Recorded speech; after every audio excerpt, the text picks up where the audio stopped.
சொன்னதையா இது எந்தெந்த சாமி தந்ததையா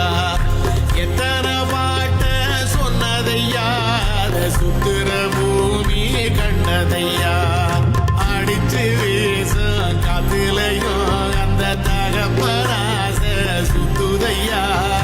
பிடிச்சு பூக்கும் வேதையிலும் ஒரு வம்சத்து கதையே உள்ளதையா